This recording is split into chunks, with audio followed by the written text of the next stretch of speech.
Olá, bem-vindo ao DevJob, e onde você tira suas dúvidas sobre programação em vídeos, né? Hoje nós vamos falar sobre o que é a assinatura de um método no C Sharp, né? Então, vamos começar aqui novamente com um console application que eu criei aqui na Solution, né, do meu Visual Studio 2017. E aqui o que eu utilizo, o Visual Studio que eu utilizo é o Community, né, para estudo, né? Então ele é gratuito, qualquer um pode baixar. Se quiser saber mais como faz para baixar, é só você entrar em contato comigo também, deixando nos comentários aí. Hoje eu vou mostrar para vocês como funciona a assinatura de um método. Um método nada mais é que, por exemplo, esse void, que é um método principal do meu console application, né? E aqui eu criei uma classe chamada assinatura métodos. E vamos abrir ela apertando F12, né? É só clicar aqui e apertar F12 que ele abre. Aqui eu criei alguns métodos, né, que podemos verificar aqui, e criei uma classe chamada usuário. Normalmente o pessoal faz testes com calculadora, eu quis fazer alguma coisa um pouco diferente, né, para poder vocês verificarem como que funciona, né? Aqui eu criei um método chamado retorna nome do usuário, onde você passa um identificador, né, um código de usuário, e ele retorna para mim um nome, né? Coloquei aqui um case, né, um switch, né, switch case, e para cada um desse ID aqui, para não ter que fazer uma consulta em banco de dados, eu coloquei na mão aqui usando um case, fica mais fácil, né? Cada uma das assinaturas, ela serve como um jeito de você identificar o método, né? Então, normalmente as assinaturas de método, a nomenclatura dele é uma letra maiúscula sempre. Pode usar o camel case, que é entre letras maiúsculas e minúsculas, né, para cada nome. E você pode também fazer mais de um método com o mesmo nome, que é o caso desses daqui. Atualiza o usuário que eu criei. O atualiza usuário primeiro, ele faz o quê? Ele muda só o nome, que eu passo como parâmetro nome, né? E ele passa como referência um usuário. Como funciona essa referência? A referência funciona da seguinte forma. Quando eu tenho aqui no meu método principal, eu criei esse assinatura método. E eu posso criar também um usuário, que é aqui, ó, que é igual a um novo usuário, certo? Que é aquela classe que eu criei lá. Eu consigo enxergar aqui porque eles estão no mesmo namespace. Então você poderia fazer colocando no mesmo namespace, ele vai aceitar você dar um new nele, né? Senão você teria que colocar no using aqui em cima. Então você coloca aqui, por exemplo, o meu as método, né? O nome não é muito sugestivo, mas tá bom. E eu esqueci de colocar os métodos como públicos.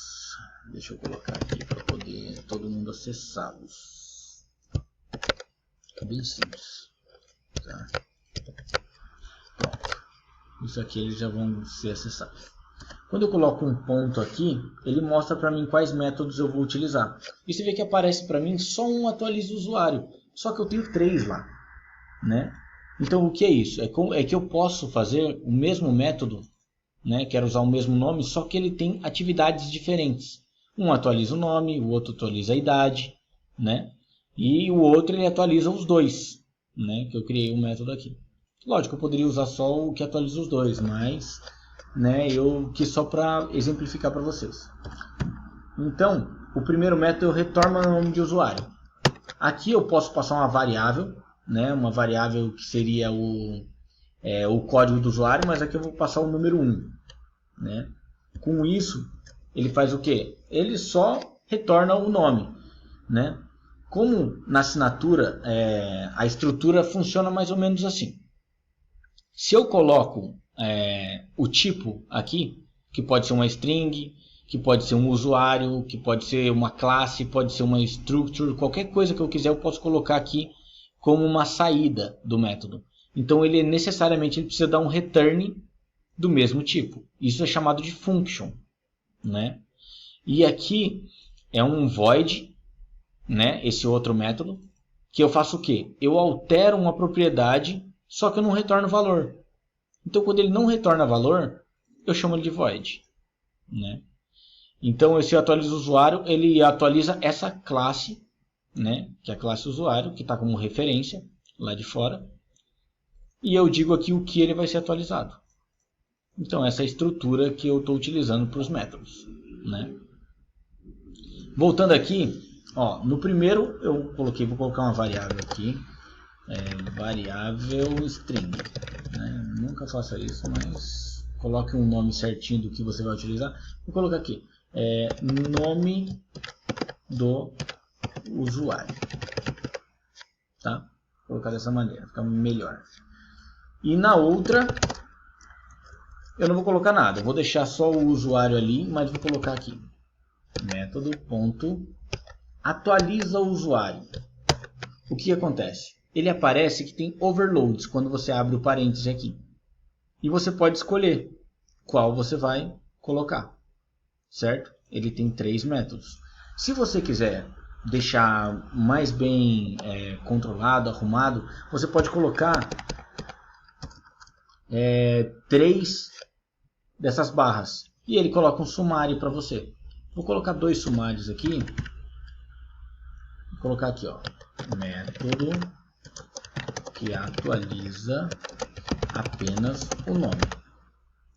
E aqui, método que atualiza apenas a idade. E salvo.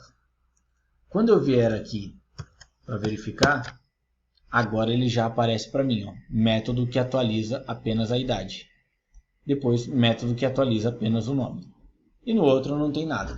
Se você colocar valor também no sumário dos objetos, aí eu tô aqui, ó, digite o nome, não, a classe, opa, digite não, né, popule, envie a classe usuário, aqui, do tipo usuário. E aqui, digite o nome. A atualizar. Com isso, quando você abrir o parênteses em qualquer lugar do sistema, no caso aqui, aqui, ó, envie a classe do tipo de usuário, né? Você coloca aqui a classe, vamos lá, usuário. E quando você põe uma vírgula aqui, ele põe o nome. O que é o nome? Digite o nome para atualizar. Digite o nome lá, Paulo Silva. Beleza? Como eu estou enviando essa classe por referência, eu tenho que colocar o ref aqui, né? Tanto que ele pede quando você abre aqui, ó, que é por ref, né? Que é por referência. E o que diz essa referência? Se você não colocar, ele atualiza só no local onde você está solicitando. E ele não volta para esse usuário aqui de fora. Se eu colocar como ref, tudo que o estado lá de dentro dessa classe aqui atualiza o usuário, ele vai trazer para fora nesse usuário que eu criei aqui. Então você pode utilizar ele atualizando um usuário, né, completamente. Agora eu vou passar num breakpoint só para vocês verem o que ocorre com esses métodos.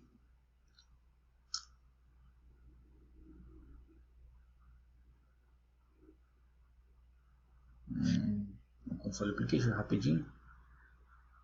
Aqui, primeiramente ele tem o nome do usuário como null, né?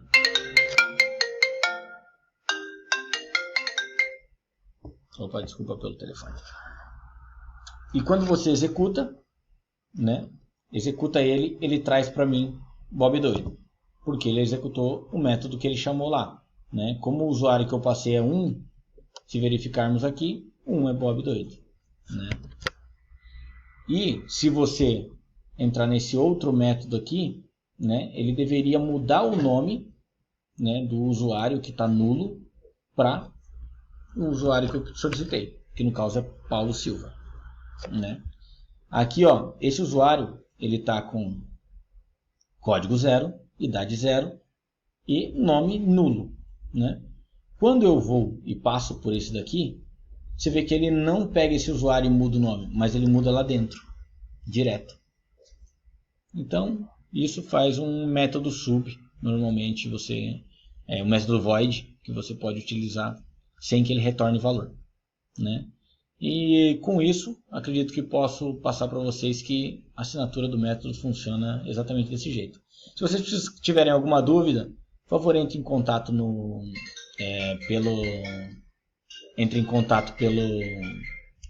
comentário, né? E aqui tocou o telefone aqui, né? Entre em contato pelos comentários e deixe alguma sugestão, se você quiser ver algum tipo de vídeo. Tá ok? Espero ter ajudado. Até mais.